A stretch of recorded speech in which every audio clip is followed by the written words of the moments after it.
Hello and welcome to the Daily Comic and Collectible, episode 467.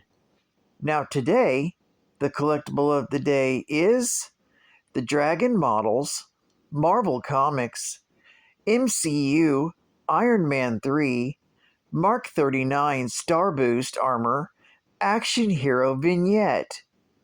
The Iron Man 3 Mark 39 Star Boost Space Armor Action Hero Vignette was developed in 3D using official data from Marvel.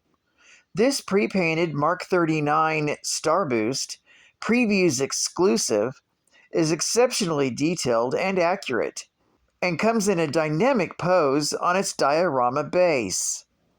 Consisting of a few snap-fit plug-and-play parts, this incredible statue model hybrid is in the 1/9 scale and measures 8 inches alone without the included diorama base. If The Avengers was the most anticipated movie of 2012, then the title for 2013 undoubtedly went to Marvel's Iron Man 3. Since the world-renowned kit producer, Dragon Models, last brought you their popular Avengers line of products, Dragon's Advanced Research and Technology team, DART, has been hard at work to bring you their latest line of Iron Man 3 items.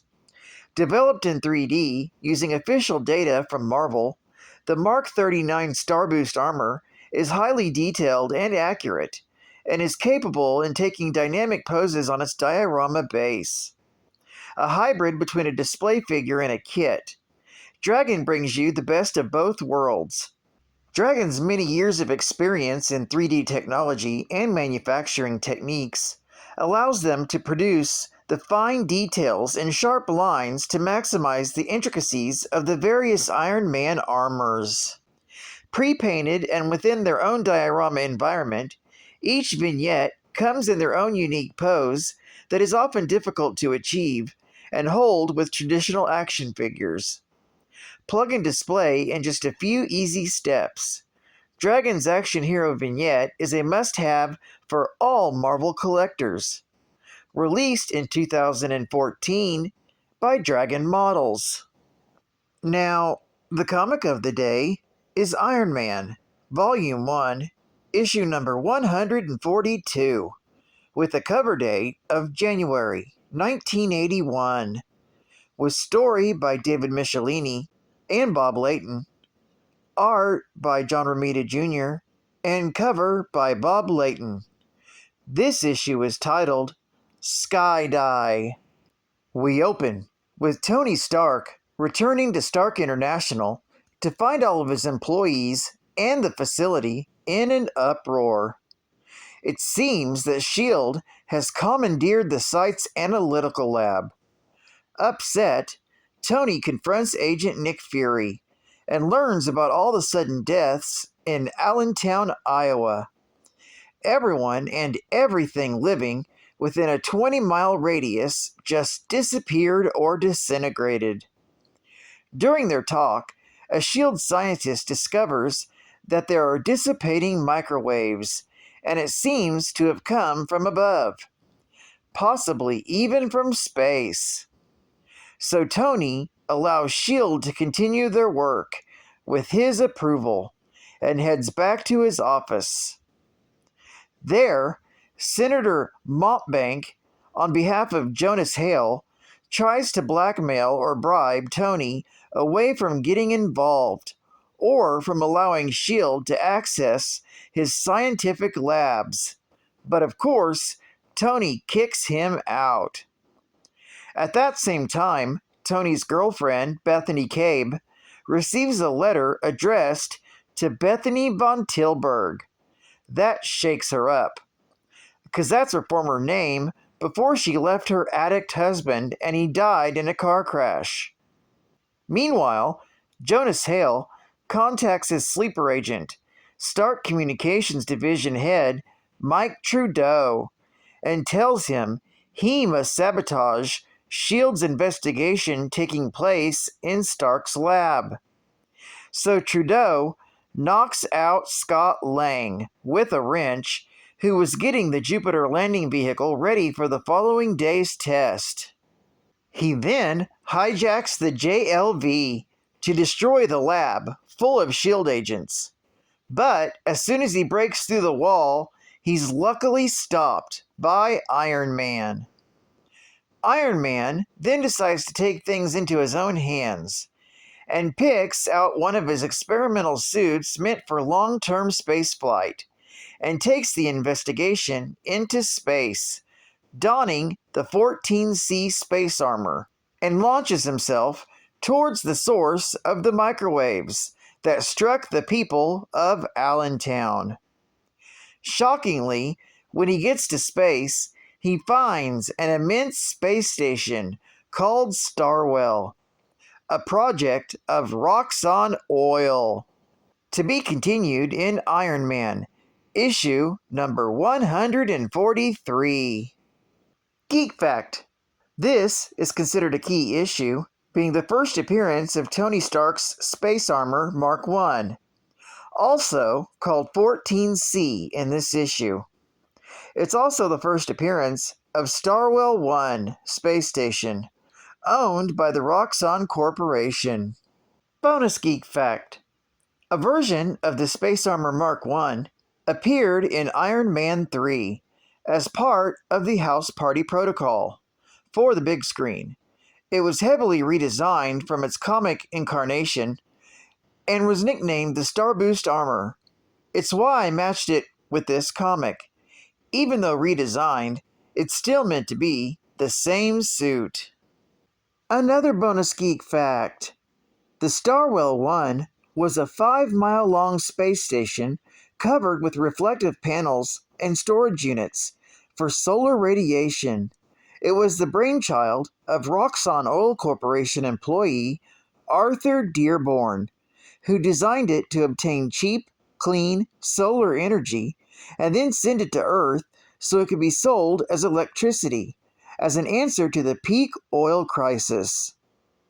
The Starwell 1 made experiments to send solar energy in tight microwave beams to Roxxon's reception antenna on Earth's surface to transform the energy into electricity. Unfortunately, the experiment went wrong, and instead, the radiation killed all the living beings that covered the 200-mile-person town of Allentown, Iowa. All the people, plus pets and livestock, suddenly died due to the barrage of radiation. Roxxon knew of the Allentown disaster and of their own responsibility over it, but they did not inform Dearborn, and instead tried to cover it up. Experts from S.H.I.E.L.D., however, discovered the disaster, quarantined the area, defined the operation as top secret, and recruited Stark International staff and resources in helping them research it. Jonas Hill sent several agents to sabotage the investigation, but all failed. Advertising ad facts. Pez Candy. We're the toys that you fill with candy treats. Positively fantastic. And that includes me, Wonder Woman, Pez Dispenser. I was made in 1979, and I still work. Marvel Hostess Heroes. Captain America in Fury Unleashed. The trapster's at it again. One trap leads to another. Better not come any closer, Cap. The Trapster Goon has me by the neck. Meanwhile, the trapster watches from another room. Ha! We'll see how Captain America solves this dilemma. My strength and my shield won't solve this mess, but strategy can. Okay, big Goliath. I bet you can't wait to get your hands on these Hostess fruit pies.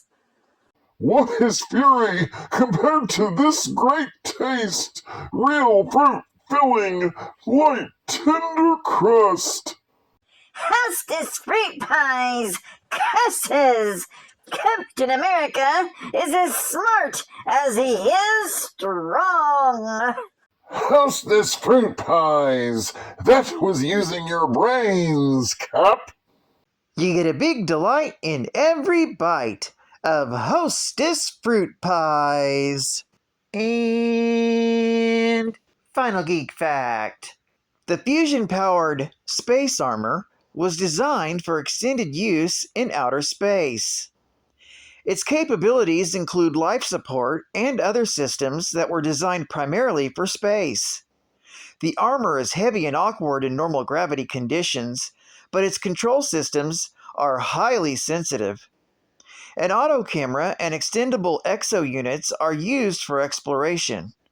Sonar detects vibrations despite a lack of atmosphere, and thermographs provide detailed information. Repulsors were standard.